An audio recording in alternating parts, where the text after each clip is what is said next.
Bueno, a veces uno ve esta palabra como un poco como complicada, ¿cierto? Porque nos está hablando, ¿de qué nos está hablando? De los mandamientos, ¿de qué decía? Uy, tenaz, ¿cierto? Entonces saquémonos un ojo, literal, cortémonos una mano, y si nos vamos a esa función literal de la escritura, terrible, ¿cierto? Pero nosotros sabemos que la Biblia maneja unas lecturas de tipo ¿qué? Simbólico, ¿cierto? Aquí se trata, si nosotros miramos en dónde funcionan las ideas y los pensamientos, en la cabeza, exactamente. Si nosotros miramos todas las cosas que nosotros hacemos, las filosofías que manejamos, las ideologías, lo que nosotros somos, eso funciona ¿en dónde? Aquí, en la cabeza. Ahora, hay una frase con la que comenzó la primera lectura que me encanta. ¿Alguien recuerda cómo fue esa primera frase? ¿Cómo? Jesús sabe lo que pensamos, pero no era la frase.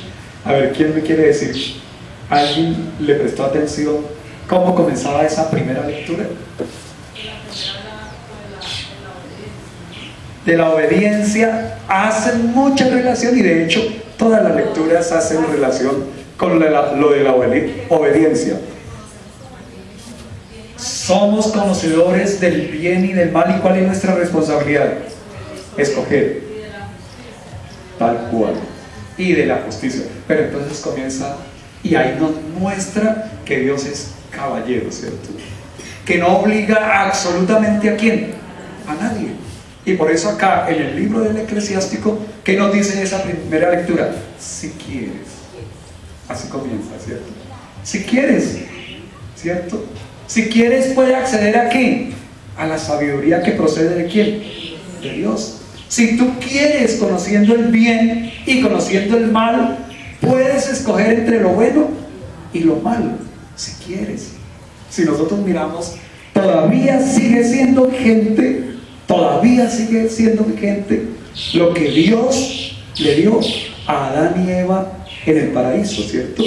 A ellos les colocó el árbol del conocimiento del bien y del mal, y le colocó el árbol que daba la vida eterna, ¿cierto? Y les mostró y les dijo: puedes comer de todos estos frutos, pero menos de este de acá, porque este te va a conducir ¿a qué? A la muerte. Y le dice: si quieres. Una elección que hacemos, ¿quiénes? Nosotros. Pero también la palabra nos dice que Dios no dispuso que nosotros necesariamente caigamos ¿en qué? En el pecado. No está dispuesto que nosotros necesariamente caigamos ¿en qué? En el pecado. Ese es un proceso ¿de qué? De crecimiento. Pero es un proceso de crecimiento en el que Dios nos invita, es, si queremos, a darle cabida en nuestra vida a la sabiduría. Hacemos ese proceso de darle cabida en nuestra vida a la sabiduría, porque es que la sabiduría no está lejos. La sabiduría no anda por allá tan lejana, sino que nosotros, por estar apartados de qué es la sabiduría, no sabemos mirarla. Y en la segunda lectura nos dice: ni el ojo vio, ni el oído escuchó. No supimos captar la grandeza de la sabiduría de Dios, y matamos al dueño de la sabiduría cuando quiso habitar en medio de ¿quién? De nosotros. Hacemos ojos ciegos, hacemos oídos sordos. El que ve no quiere ver, el que escucha no quiere escuchar. Nos entra por un lado y nos sale ¿por dónde? Por el otro. Resulta que la sabiduría de Dios en su inmenso amor la colocó en nuestro corazón. Y siempre hay una ley de la advertencia, y en esa ley de la advertencia nosotros tenemos pleno conocimiento de qué es lo bueno y qué es lo malo. Esa sabiduría que Dios implantó en nuestro corazón la percibimos a través de algo que se llama conciencia. Nuestra nuestra conciencia que nos dice qué es lo bueno y qué es lo malo. El camino bueno y el camino malo. Elegimos, tenemos la posibilidad de elegir el camino bueno y la posibilidad de elegir el camino malo.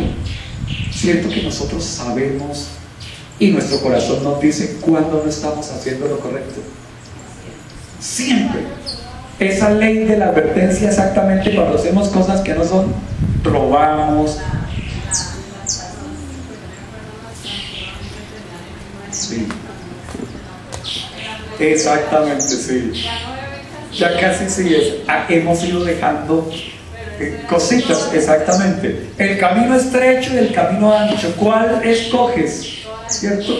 Entonces la gente quiere irse por el lado que ancho, por lo más que fácil. Por lo más fácil. Lo más fácil. Nosotros sabemos qué es lo correcto. Y ahí es donde debemos hacer discernimiento para aprender de lo que es correcto. La sabiduría de Dios está puesta en nuestra mente y está puesta en nuestro corazón. Y es ahí donde nosotros podemos discernir a los pies de Dios qué camino podemos escoger. Sin embargo, nosotros vemos en este evangelio, ¿cierto?, que aparece Jesús. Y aparece diciéndole a la gente que no vino a abolir ¿qué? La ley, sino que vino a darle ¿qué? Plenitud. Porque la ley, a la final, si usted es una persona sabia, si la gente se preocupara por vivir el amor de Dios y la sabiduría que proviene de Dios, no se necesita ley. Si usted vive en el amor de Dios, usted no necesita leyes, porque usted vive amando a Dios sobre todas las cosas y amando ¿a quién?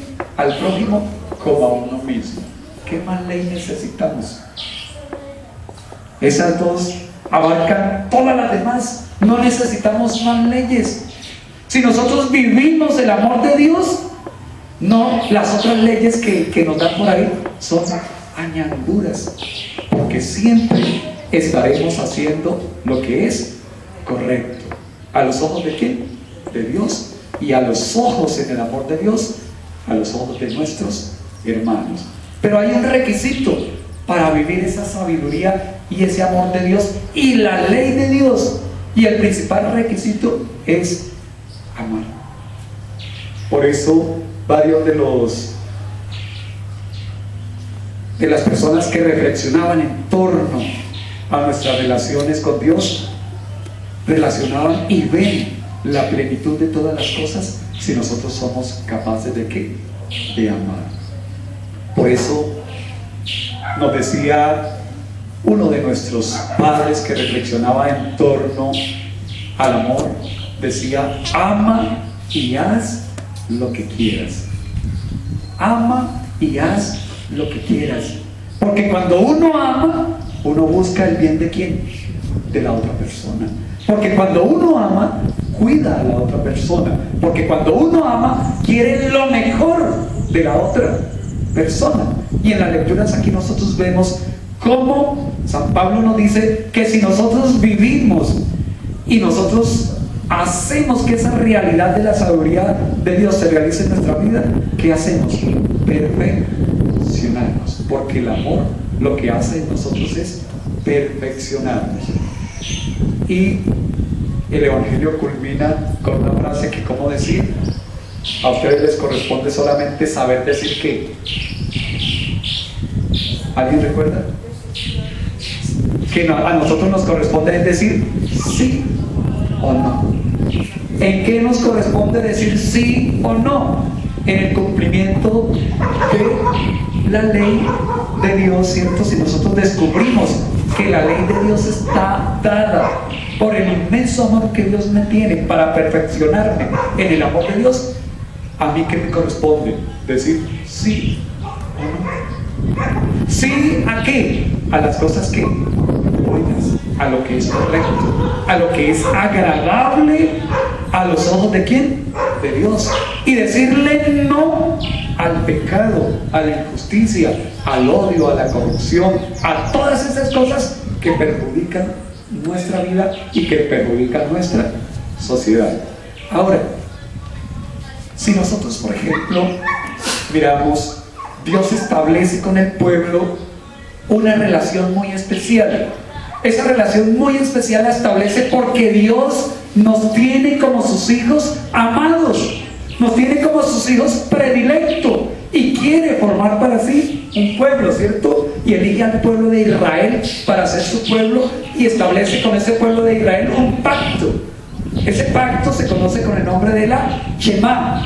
Y la Shema se reduce a una frase muy bonita que si nosotros sabemos vivirla, sabremos qué es lo que tenemos que hacer en nuestra relación con Dios y con nuestros hermanos. ¿Qué dice la Shema? Ustedes serán mi pueblo y yo voy a ser su ¿qué? Dios. Ustedes son mi pueblo y yo soy su Dios, y no habrá otros dioses fuera de mí, porque yo soy un Dios celoso. Y ahí viene lo que su merced decía ahorita acá, que es, y el niño, la obediencia. Entonces, si yo soy capaz de descubrir que Dios me ama, ¿qué es lo que voy a hacer? Obediente. Porque es que las leyes que Dios me da son unas leyes de amor, unas leyes en las que quiere que nosotros aprendamos ¿a qué? A vivir bien, en paz, en armonía, tranquilos. Son leyes que nos ayudan a nosotros incluso a tener conciencia de pueblo, cosa que nos hace falta mucho a nosotros como colombianos. Los colombianos no tenemos conciencia de qué, de pueblo. No nos queremos, no nos amamos, elegimos gobiernos complicados. La corrupción está a flor de piel, la injusticia, el odio, la envidia, el chisme. No nos amamos, no tenemos conciencia de ser lo que nosotros realmente somos, un pueblo bendecido, con muchas riquezas tan enormes que no existen en ningún otro país del mundo. Colombia es un pueblo privilegiado, pero desafortunadamente este país, la tierra, tiene gente que no se la merece. No nos merecemos este país tan hermoso, con todas las riquezas que nosotros tenemos, porque no nos miramos con ojos de ¿qué? De amor. Porque no tenemos conciencia de ¿qué? De pueblo. Porque no nos cuidamos los unos con los otros. Y entonces vemos leyes complicadas que buscan solamente favorecer ¿qué? La clase alta, en detrimento de ¿quién? De los más pobres, de los más sencillos, de la clase media, en fin. Los de abajo siguen abajo, dice una frase por ahí, para que los de arriba sigan pudiendo estar ¿dónde? Arriba. No hay equidad. Y esas enormes riquezas que existen en nuestra sociedad, muchas de ellas construidas a punta de sangre y de sudor de los más pobres, de los más necesitados. La iglesia nos dice en algunos documentos atrás, todas esas riquezas enormes tienen una hipoteca social, ya por la manera como la consiguieron, o ya porque no es justo que mientras unas pocas personas tengan grandes capitales, la mayoría de la gente viva sumergida en la pobreza y en la miseria. Decía una frase que leí por ahí, que para un gobierno es una tristeza y una vergüenza que la gran cantidad de riquezas estén acumuladas en manos de pocos, mientras que la mayoría de la gente carece de los medios necesarios para vivir de manera digna. Y el amor de Dios, ¿a qué nos lleva? A reflexionar sobre todo eso, a darnos cuenta que el otro es importante, a darnos cuenta que la otra persona debo amarla como debo amarme a mí mismo, que la otra persona merece también vivir bien como nosotros nos esforzamos por vivir bien. La palabra de Dios nos lleva a reconocer al otro y a cumplir los mandamientos de Dios con amor. Solamente que si nosotros realmente, como les decía ahorita, si nosotros amamos amamos a Dios con sincero corazón, miraríamos a las demás personas con otros ojos, nos miraríamos a nosotros con otros ojos, cuidaríamos de nuestra sociedad, de nuestro ambiente, un ambiente que como nosotros vemos cada vez más deteriorados, pero que nadie quiere cuidar y nadie quiere poner las manos sobre el asunto para rescatar todo lo que está sucediendo, por ejemplo, con el ambiente. Pidámosle al Señor para que nos dé esa capacidad de nosotros amar. Pidamos por nuestros gobiernos para que en un gesto de amor y de respeto para con los demás elaboren leyes justas. Pidámosles para que no pensemos solamente en nosotros mismos, en llenar nuestros bolsillos, nuestras arcas, nuestros bancos, sino que pensemos en nosotros como pueblo, como sociedad, una Colombia linda, hermosa, una Colombia rica, con gente viviendo bien, no rica, una Colombia rica, con mucha gente viviendo pobre, como estamos ahora. Nosotros deberíamos ser uno de los países que deberíamos estar viviendo como ricos, porque Colombia es un país rico. Que sea el Señor el que nos toca y el que nos anima a vivir ese amor de Dios en nuestros corazones. Amén.